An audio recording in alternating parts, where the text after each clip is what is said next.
What's up, folks? It's another week here of the NASCAR DFS podcast from Fantasy Alarm. I am leading things off. That's right, Mr. Dan Malin is off tonight. I believe he's enjoying himself at a concert, so go have some fun. You deserve it there, bud. In his stead, I get to do another podcast with Ed Rouse talking NASCAR. This is our second pod and third time we've seen each other this week. If you've been paying attention to various things in Twitter and YouTube and other podcasts. So how you doing there, Ed? Did we just become best friends? We may have. Oh no, I feel like I've been talking to you for 2 days. Which one of us is John C. Reilly in this particular instance? Definitely you. Yes. I'll take it. That's fine. My wife likes John C. Reilly better than Will Ferrell, so I'll take it. Okay, perfect. No, man, I'm doing good, man. I'm excited. Obviously, it's been a while for me to be on the NASCAR DFS podcast at Fantasy Alarm. Love doing it. We got one race until playoffs. So a lot on the line here. So a lot can happen. Oh, I got to do it. Playoffs? Don't talk about playoffs. You kidding me? Playoffs? Excellent. The Colts. Bringing it back, baby. Excellent. We've got this is it. We got one race to set the playoffs. There is a serious battle going on. Unfortunately, two dudes that I like and wish could make the playoffs. There's a battle going on both ends. Yeah, there's a regular season championship battle going on, which would be huge for the playoffs. You get 15 playoff points if you win the which is basically the equivalent of 3 races. They give you the points from basically winning 3 races as the regular season champ. And we are in a drought. We are in a drought of whoever gotten the regular season has not won. That's true. Championship, which is unfortunate. I believe Kevin Harvick didn't even make the championship 4. Last year, was it Truex? No. Was it Truex last year? It may have been Truex. And then Hamlin. And then it's been a minute. It's been a minute since the regular season champ actually won the title, or sometimes even made the final 4. But yeah, so now we get the Southern 500 at Darlington coming up. Week the Lady in Black, the track too tough to tame. We get Darlington stripes all over the cars this week. But first of all, congratulations to Harrison Burton. Yes. That was legitimately cool. That was cool. Also, watching Jeff Burton get to celebrate his son winning his first Cup race. Pretty cool. It reminded me of, because we had Lee Diffie in the broadcast. We'll talk about that in a minute. But first broadcast for Lee Diffie, so it's a first new booth for NBC, right? And then you get Jeff Burton gets to cheer on his son Harrison winning at Daytona. The very first Fox NASCAR broadcast was Daytona in 2001. Yes, when Dale Sr. Died. However, Michael Waltrip won that race, and Darrell Waltrip got to cheer on his brother. It had very much similar vibes to that. So congrats to Harrison Burton. I do dislike this very much for the playoffs.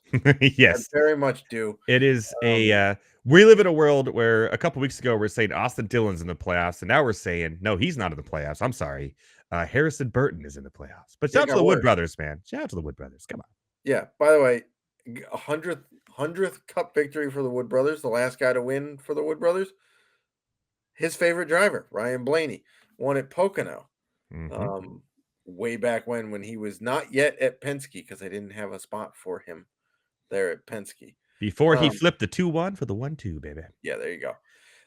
So that was great, genuinely cool. Very nice of Kyle Busch to take a shot at his own teammate, saying he wasn't going to wreck the guy to win. Very nice.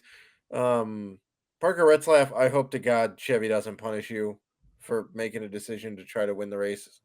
Also, by the way, Kyle Busch, you wanted Christopher Bell pushing you. That's a Toyota. So this whole Chevy thing, out the window.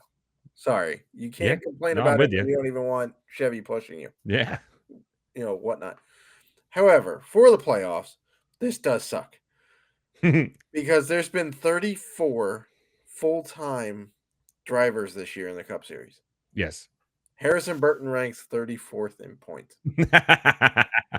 He was literally the worst. Maybe we shouldn't have 2 Daytona races every year. I'm fine with 2 Daytona races. What they need to do is reinstate. You must be in the top 30 to make the playoffs. You must be in the top 30 in points to make the playoffs with a win. They had that a few years ago. They got rid of it because everybody felt sorry for Corey LaJoie, who almost won a race but didn't, but wouldn't have been able to make the playoffs. So they changed the rule so that in case that happens, we get this feel-good moment, except for the fact that now Bubba Wallace or Chris Buescher isn't going to make the playoffs. Okay, imagine this real quick. Imagine if Austin Dillon still got his win. Yes. Then Chris Buescher, Bubba Wallace, Ross Chastain, and Kyle Busch would all be out right now. Yeah, although Kyle Busch is arguably out unless he... he has to win. He has to win. Right, but he is 18th in points, so there's that. But Bubba Wallace, who's been really quite good basically all year and has had a couple of different shots to win, is likely going to miss out if Chris Buescher just does what Chris Buescher needs to do, right? Mm-hmm. If we get an unlikely winner and then, let's say Bubba Wallace and Chris Buescher don't do what they're supposed to do, or let's say Ty Gibbs wrecks out, maybe Ty Gibbs doesn't make it. And that guy's been really good. He's been good all year. All year. Got screwed on 2 races he should have won too, by the way. Correct. He's been great. Yeah. Yes. So they should go back to, you at least have to finish top 30 in points. I personally think it should be top 25 in points. How about it's just top 16 in points? I mean, we could do that. The whole win in the end. Why? I still get the reason for the win and in. You want to make, because it gets pretty much done, right? So you got to. The whole reason everybody loves points fantasy leagues instead of roto, because you're not out of it mid-season when you had a terrible start to the year, right? It's that whole thing. And NASCAR still wants to avoid what F1 has been going through the last 3 years, which is by the time it's the 8th race of the season, it's a foregone conclusion as to who's going to win, because the point lead is so huge that, there were years where Jimmy Johnson could have not shown up for the last 4 races of the year and still won the championship. I get they're trying to avoid that, but you cannot allow the 34th place driver into the playoffs. But check this, though. If it was the top 16 in points right now. Yes. You know who would be battling for that last spot this weekend? Joey Logano, Kyle Busch, and Daniel Suarez, all within about 60 points of each other. You would still have the drama there. You would. I am a little surprised that Daniel Suarez is in that. Yeah, but Wallace would be safe. Bowman, Buescher, Gibbs would be safe. Truex, Hamlin, Keselowski, Bell, Byron, Blaney, Elliott, Larson. Those are literally the 16 best drivers all year. Austin Cindric would not be in, right? And obviously Harrison Burton would not be in as well. So, but if you take a season's worth of work and you're telling me that Ross Chastain, who would be in the top 14 right now, or Bubba Wallace in 13, because we said how good he's been, will not make it because of Harrison Burton, that's where I say there's something wrong here. Because in every other sport, it's your full seasons of work that gets you into the playoffs. There's some years where the Patriots went almost undefeated, right? It was a foregone conclusion. Well, that's what happens year to year. Except they lost that Super Bowl. And racing used to have top guys who would do it every year. I think it's with the new teams and everything now in NASCAR, it's closer than it's ever been. So I am team top 16 get in, man. And then you get more points for how you rank going into the playoffs. I think that's how they should do it. I would tend to agree. I did not expect a rant on that. I'm sorry. It just came out of nowhere. The win and in still makes sense to me. Well, it makes the post-race show more valuable, I guess. But only in the sense that you have to be a certain in the top whatever for it to count. You should not just be a full-time guy win a wild card race and make it in, right? Because like, where is Harrison Burton in points? Let's say the 34th. top 30 still count. Right. Well, 34th. I know he's 34th, but I'm wondering how far behind 30th he is. He's 50 points behind 30th. Yeah, roughly 50 points. Yeah. So exactly 50 points. Wow. Yeah, 467 to 517. So if there was the top 30, right, you would say that he still has to, that win, he gets credit for the win. He did it legally. He did it cleanly. It was perfectly fine, right? But he would have to make up 50 points on Justin Haley. Yeah. Make it into the top 30. I mean, that's fair. That's fair. For it to count for a playoff spot. If it doesn't, then okay, it's like a cup guy going down to Xfinity and winning the race. It doesn't lock him into the playoffs. It just counts as a win that not a playoff driver won, right? Because if that's the case, then the playoff picture still has, Harrison Burton's not in it. So then Bubba's in it. And the cutoff then goes to Chastain, who is 6 points worse than Bubba. And then you still have drama. And then, oh, by the way, you have the extra drama of if Harrison Burton somehow finishes, let's say, third and gets a boatload of stage points, and he gets the 50 points, then the cut line drops again because you're back to where you were. I see I see what you're laying down. I do like it. Not as much as mine, but way better than what they have now. Yes. That way. Agreed. I'd be okay with both ways, but just it needs to be fixed. Clearly. Yeah, it does. So with that, but we're here to talk about DFS, aren't we? Yeah, we're working our way towards there. It's Darlington week. It's the Southern 500. It is a crown jewel of the NASCAR schedule. It is one of the most grueling races on the NASCAR schedule. Not one of the longest, although 500 miles is still pretty tough. But this track is, good Lord, does it mean? It eats tires like nobody's business. If there's a lot of cautions, you're going to see crew chiefs making all sorts of just haywire decisions, trying to figure out how long can we get out of these tires, because it chews them up. It's like sandpaper for tires, and the coarse sandpaper, not the fine one you use for finishing. It's the one you use for taking off the huge chunks of wood. Oh yeah. Yeah. So, but on top of that, it's a funny distance, 1.33 miles. It's a funny layout. They call it an egg shape because if you look at it from the top, kind of looks like an egg. One set of corners is tighter than the other thanks to a fish pond they couldn't destroy when they built the track. Yep.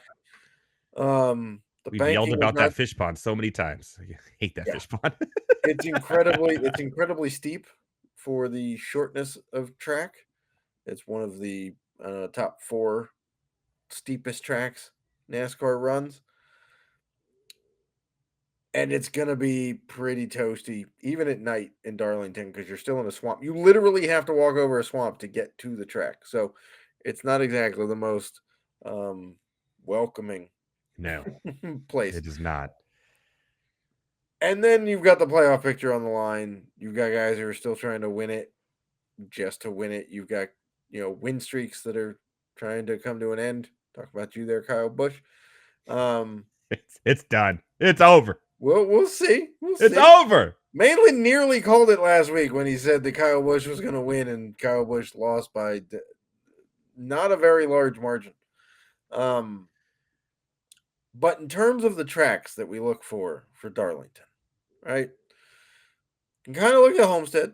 Homestead's a good one. Yeah. That's the next most, let's say, tire unfriendly track on the schedule. You can look a little bit at Dover because it tends to wear down some tires. It's pretty grueling. It's very steep. Not exactly a perfect comp. Vegas tends to eat tires pretty harshly. They're out in the desert in the sun, and track position also tends to matter at Vegas, much like it does at Darlington. So those are kind of the tracks we're looking at this week for Darlington. Now, here's the all important question, Rouse. Yes, sir. How are you constructing your lineups? What's the main strategy you're looking at this week for building your lineups? Well, I am looking at two drivers you mentioned, and I was kind of playing around with it before. I really like the value of both Buescher and Wallace. So you're using the playoff bubble strategy. A little bit. But I did the stats. Playoff bubble guys and hope that somebody shows up and shows out and has a good day. The problem is I looked at the stats. Yes. And they're identical. They're very at close. This racetrack. It's identical. So I say, how is he going to make up? How is Wallace going to make up those points? I don't know, man. Like, he'd have to win, in my opinion, because Buescher could be a top 10 car. But Wallace can also be a top 10 car. So because I only do like GPP, I may have some lineups that feature Wallace and some that feature Buescher. But those are kind of the two guys I'm going on. And if you use their pricing, you could kind of build around it kind of interestingly. That is true. Instead of going straight for Larson or straight for Hamlin. They can be, I mean, they're the tops for a reason. I'm not going to play him. I'm not going to play him in this race. Oh. I like Reddick as my top because Reddick has something to race for. His first ever season. Because remember, I said there's a battle here and a battle up top. I like Reddick in this race. I'm looking at Reddick's stats here recently. It's been pretty good. He was he's 6th in average finish since 2021 here. He's never won, but he has 3 top 5s, 3 top 10s, and 3 top 20s, and has always finished every race. And he is racing for something that he's never done in his career. That is true. So he does come into this race as the points leader. Correct. He has what appears to be a 17-point lead over Kyle Larson. Yep. And he has a 18-point lead over Chase Elliott. Last year in the same race in September in Darlington, he is 2nd. Yep. So he is my favorite top driver. Very interesting. I don't disagree, though. I don't disagree. All right. So typically here we see, one driver lead a fair bit of this race. Mm-hmm. Last year it was Denny Hamlin. He started 2nd. He led 177 laps. Tyler Reddick started 3rd, led 90 laps. Larson won the race. He led 55. He probably would have led more had he not started 18. Now, Larson did win this race last year, but since he came back from a suspension, he's been hit or miss here. He's very uneven. We'll talk about we'll talk about why here in a second. Sorry, I may be generally involves how hard the guy hits the wall. The Southern 500 the year before, Kyle Busch led 155 laps, starting 5th until his engine didn't want to continue anymore. The next closest guy led 64. That was Logano starting on the pole. Mm-hmm. And then you had Byron leading 50 laps. So, you can get, generally we're going with two laps led dominator builds here. We're going to want to look at the 500, not necessarily the first race of the year because it's only 400 miles. So, the extra chunk of laps does make a difference in terms of finish history and average run position and laps led and, some of the more analytic type stats like green flag, speed, fast, late and runs, stuff like that, because the extra distance you got to cover is more tire wear. Guys may fade in the shorter distances. Remember, we looked at this last week with the Daytona race. It was only 400 miles, not the 500 miler. Mm-hmm. There's only one guy who was in the top 10 of average finishes last year. In the last 10 of those, across both, that was Bubba. You do the same thing for Darlington, you kind of get a similar split here. So we want to focus on the longer one because tire management is more important here. Late pit stops are more important here. Restarts are more important in those races. So that's kind of what we're looking at. Let's go ahead and transition to looking at how much some of these guys are going to cost us to play this week. The DK prices have been out. That's what we're going to focus on here. Spoiler alert, Bubba Wallace may be the most owned driver in he might be. He might be. So for his price and what he's done at this track recently is phenomenal. So a few of the guys we've already talked about, Denny Hamlin, Kyle Larson. Look, we're not going to spend a ton of time on them. They're generally always in play. They've been fast just about anywhere. I would probably lean Hamlin over Larson of that pairing, but I'm with you. I kind of want to save the money and not necessarily play them unless they have a horrific qualifying and they start way back in the field. And then for cash games, you could play them. For GPPs, I would still fade them because if something happens, you're just going to eat a crap ton of salary. Fade them. So I'm kind of with you in fading these two guys. Hamlin's pretty well locked in where he is in the playoffs. Sure, he would love to win a Southern 500. Anybody wants to win this.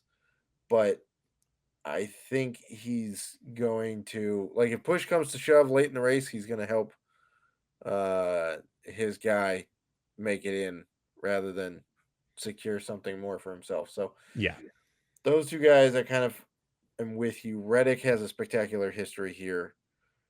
So does William Byron. Right below him. But the extra 300 to Reddick when there's more on the line for him, I feel is worth the value there. That's true. In fact, if you look at the last 11 comparable races, I know it's kind of an odd number, but I basically went back to 2022.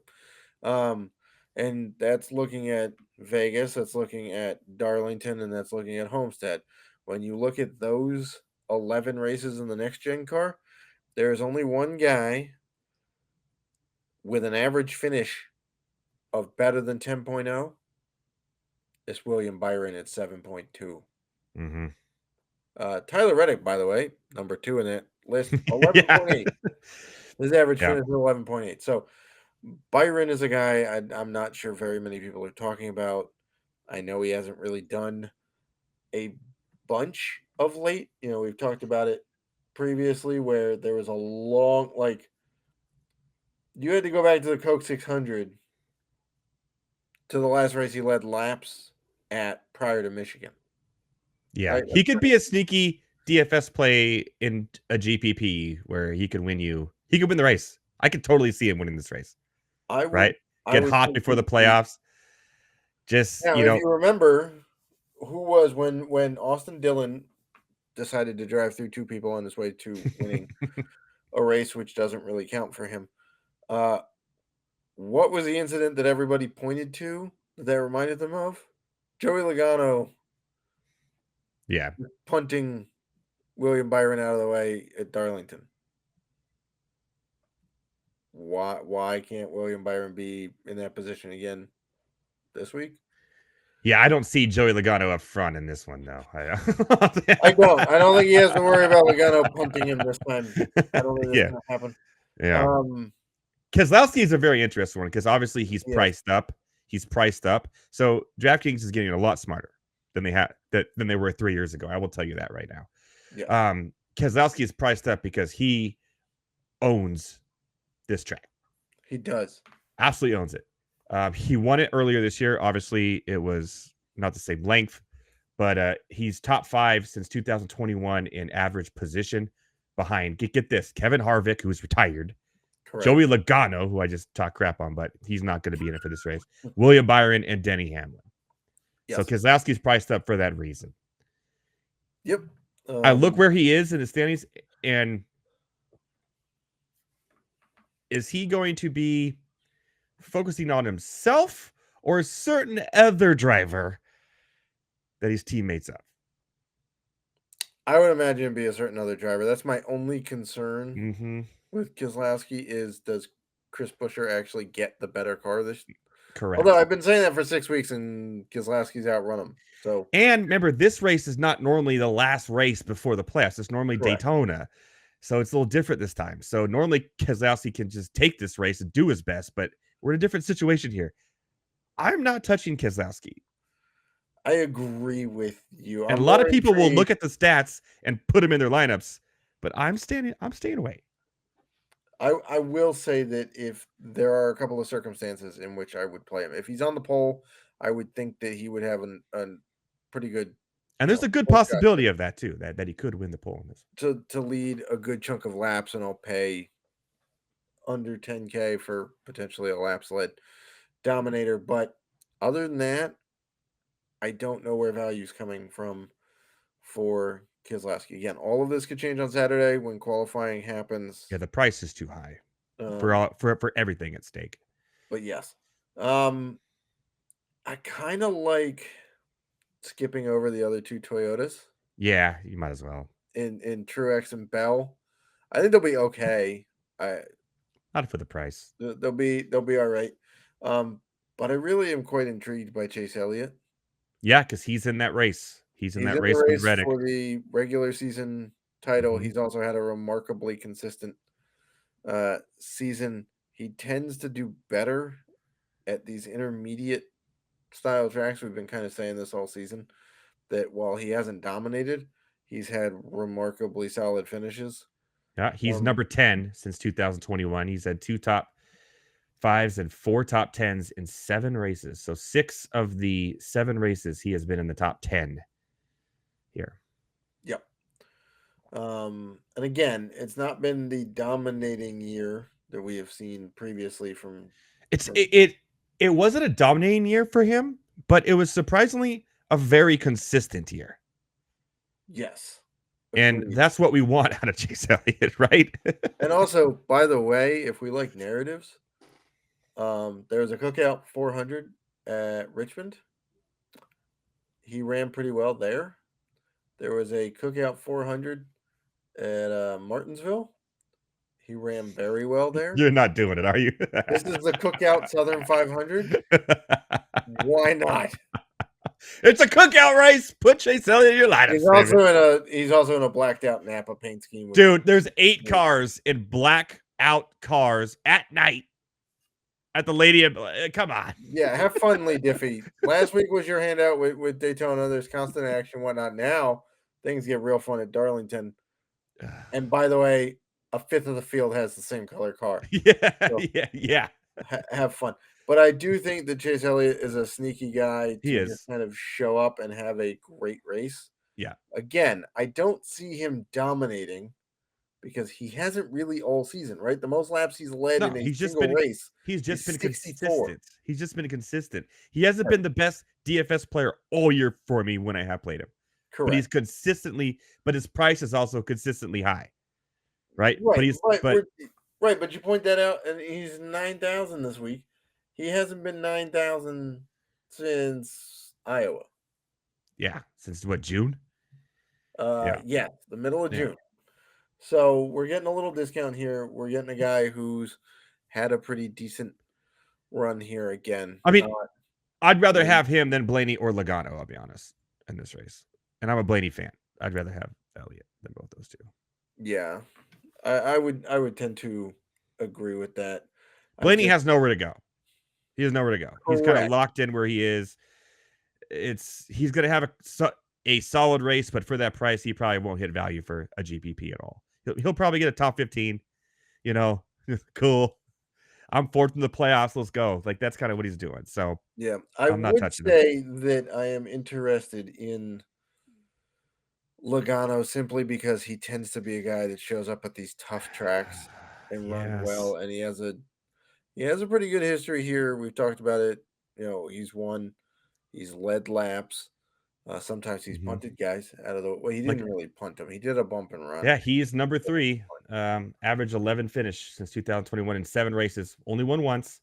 2 top 5s, 3 top 10s, and 6 top 20s. So yeah, and when you put it over those 11 similar races, when we look at average run position, which is a good stat to look at to, sometimes a guy isn't getting as much credit for his finish as the rest of the race showed, right?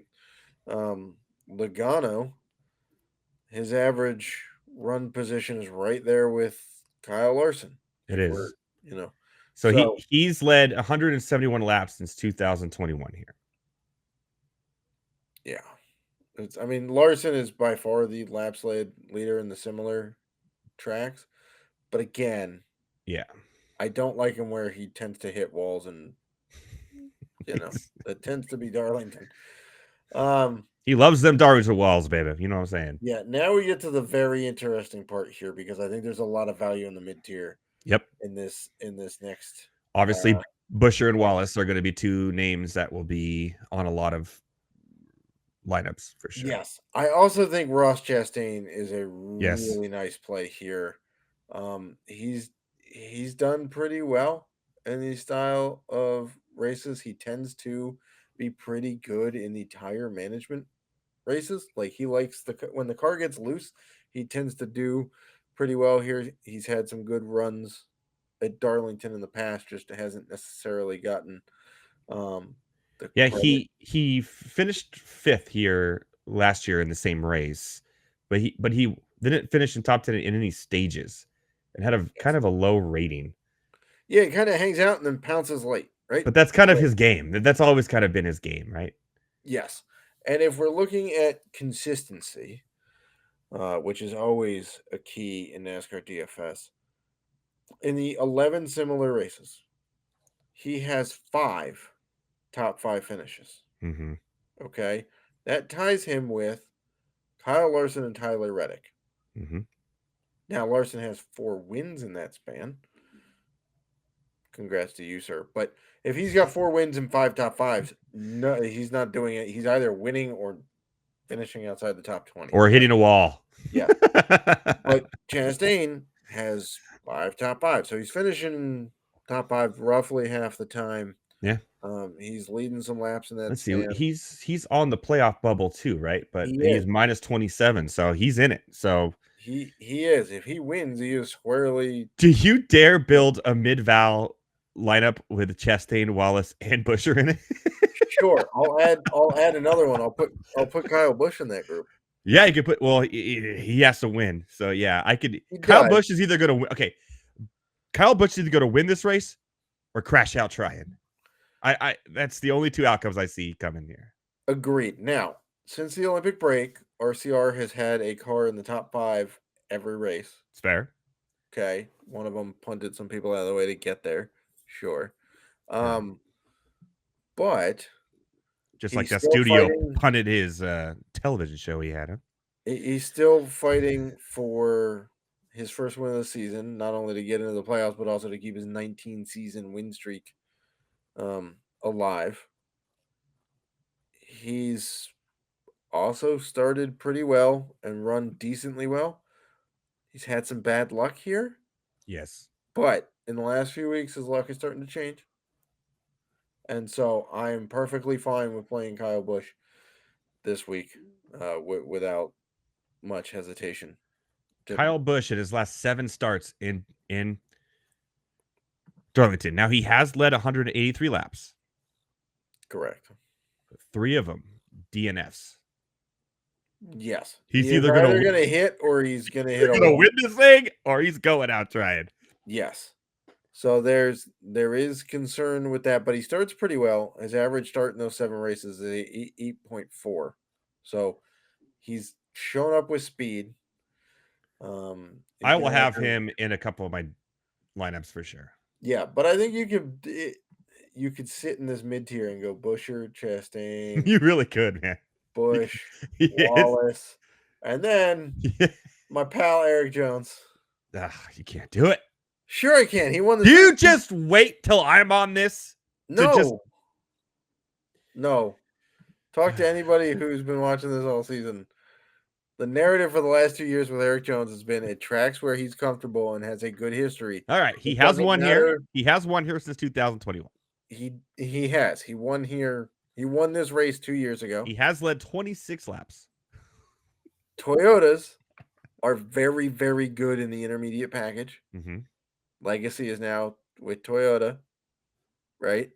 Yeah. We've seen some very, I don't want to call them backmarker, but further down the standings drivers win the last 2 weeks. Mm-hmm. Eric Jones most certainly needs a win to make the playoffs because there's no other hope. 100%, yeah. Right?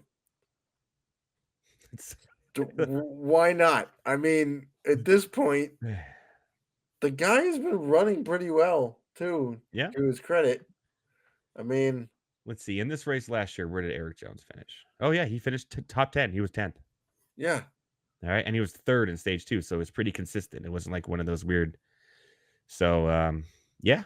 Yeah, see it. He started 20th, finished 10th. He'd moved up pretty well, and then this race in 2022, he won it starting 15th, and led 23 laps. I wouldn't hate on anyone who put Briscoe in this tier as well instead of Jones. If you wanted to pivot, I wouldn't hate it. Yeah, it's okay. It would not be my cup of coffee, but yeah, Briscoe's boring. I get it. Briscoe's boring. I get it. I don't really drink coffee that much. But by the way, just so we're clear, we could do Buescher, Chastain, and Reddick, Wallace, Jones, and Reddick. Yeah, we'll get Tyler Reddick. And that's it. That's almost the lineup I was building earlier, except instead of Eric Jones, I think I had Briscoe. There you go. So there's a gimme lineup. This is the ultimate everybody going for everything on the table lineup. All these drivers right here have the most to lose in this race, literally, except for Eric Jones. But I mean, Tyler Reddick will be just. I mean, he'll win, but he won't. All of these guys have the most to lose in this race. Yeah, that's outstanding. I think Josh Berry's lightning in a bottle was last week. He screws me every time I put him in as a value play. He always screws me, man. Well, there you go. So before the race, see if Rouse is playing Berry in a lineup. I'll put it in the Discord. I'll let you know. If he isn't, then you can play him. If he is, stay away. We'll do that. How did he do here? How did he do? He wasn't even in the car. Wait, was he in the car last year? No, because it was Harvick, right? Correct, but he may have been filling in. No, Harvick. I don't remember if Harvick did this race last year. He finished 19th. I think Bowman was back. No, Barry was in for. Yeah, Barry was in this race last year. He finished 3rd. At Darlington? No, sorry, earlier this year. Apologies. I was going to say that was Buescher last year. Yeah, this year he was 3rd. Yeah. Yes. Behind Ty Gibbs. Earlier this year. Apologies. Why are we not talking about Ty Gibbs in this one? No, I think, man, we got to leave some of it for me to write up about. Okay. I mean, right? Can we leave some suspense? Yeah. All right. Fair enough. I think look, I think he's fine. I don't have a problem against Ty Gibbs. I don't have a thing he's just kind of here this week. Yeah. And if you want to give him the nod for being in a Toyota and a JGR car, sure. That's perfectly fine. I don't think he's in any danger of not making the play. I mean, he could be. As long as he finishes stage 2, I think he's in the playoffs. I think that's the case. I haven't fully done the math, but I'm pretty sure that if he completes stage 2, he's in the playoffs. Yeah. I think you're right. I think you're right. Yeah, I think you're right. He has enough above the cut line to. Yeah, but he wants a win, man. I'm sure he wants a win. He hasn't had a win yet. That would be fantastic. Back-to-back young winners. What are the guy? I will say Todd Father in this one. The problem with Todd Father is he qualifies well at this race, and he seems to finish where he qualifies.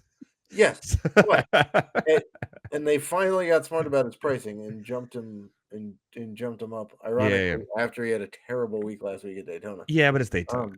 I mean, it is. So, didn't do all that great at Michigan. Got caught up in a deal there. But prior to that, he was running pretty well again. Cookout 400, Richmond, pretty good race. Yeah. What did he do? Cookout 400 at Martinsville, pretty good race. There you go. It's the Cookout narrative. So we're going. Yeah, and also this year he qualified 15th, finished 15th. It's kind of what he does. He does. But hey, that's perfectly fine, right? I mean, the Front Row Motorsports cars have been. Oh, but last year he started 30th and finished 26th. So you got some point differential there. Yeah, a little bit. You're gonna need more than that from him at 6,800. But yeah, after that, nah.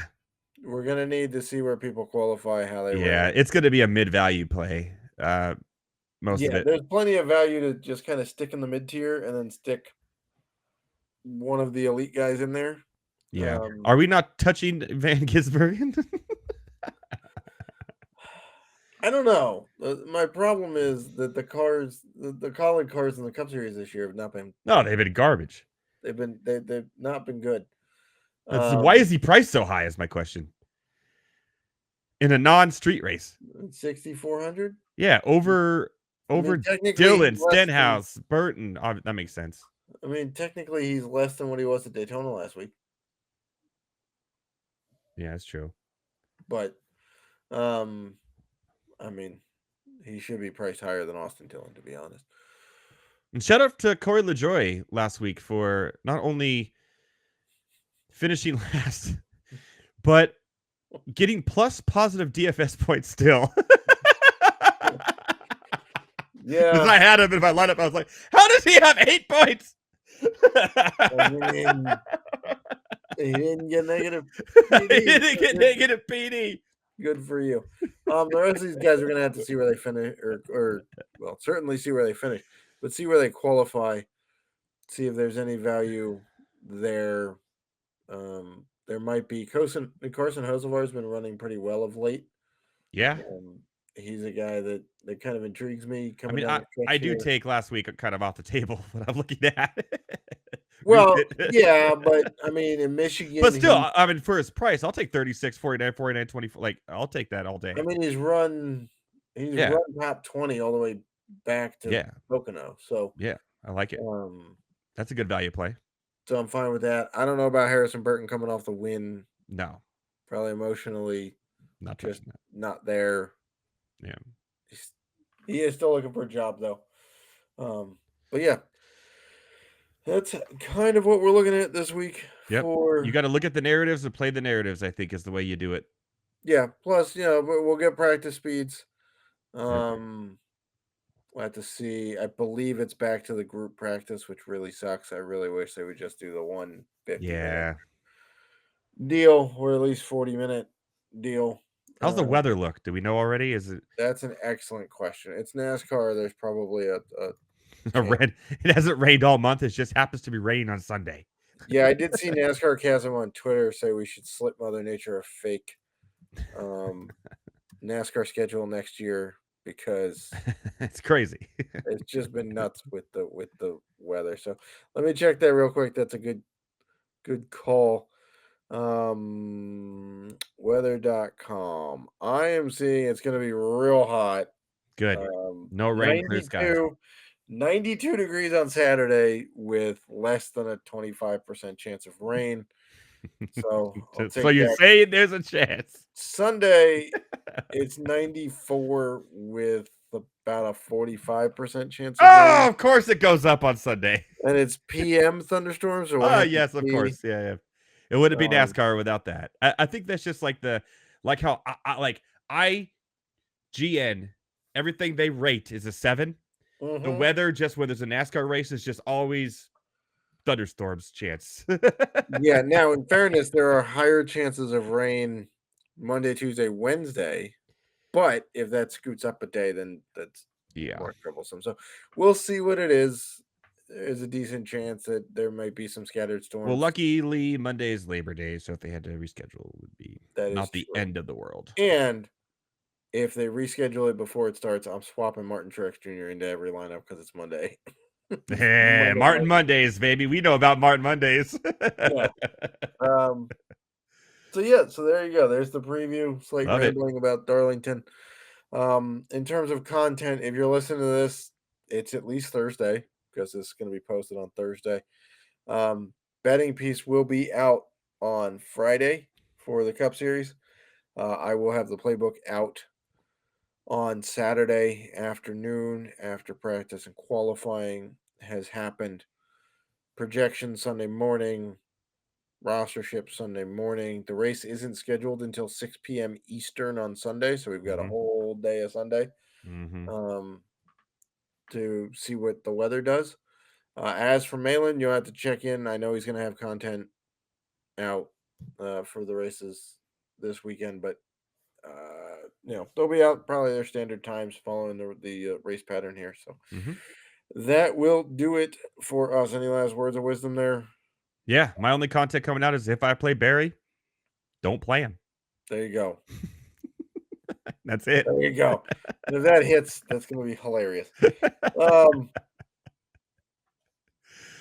What else can I say at this point? I'm sorry for my rant earlier going off on the playoff system, but it sucks. Let's be honest. It's fine. You and I had a drag out debate about Harvick not making the championship 4 with 10 wins a couple of years ago. It's true. So who knows? Just like all NASCAR fans out there, we don't actually know what we want. We just know we don't like what we have. So nope. There's that. But with that, I promise this is the end. Check out all of the content out this weekend. We'll be 10 more minutes of content on the way. No, I was kidding. Yeah, we'll be in Discord all weekend. Hopefully the weather stays away. I'll pop in when I can, if I can, with my drafts too. I'll have some fun with some people. Yeah, there you go. Enjoy. I know it's a big fantasy football draft weekend. Check out all of the stuff we have on site for that: draft guide, rankings, projections, ask questions in Discord. Yeah, and then enjoy a 3-day weekend. It is Labor Day weekend, so enjoy it. Have some fun and barbecue some meat. There you go. I am barbecuing ribs on Friday. I know that. As you should. Yeah. So with that, we will see you next week for the next edition of the Fantasy Alarm NASCAR DFS podcast for the playoffs. Playoffs? Playoffs? Hold on. Somebody's going to be real upset. You kidding me? Playoffs? I think that's Bubba Wallace's crew chief right now. Anyway, we will see you all next week.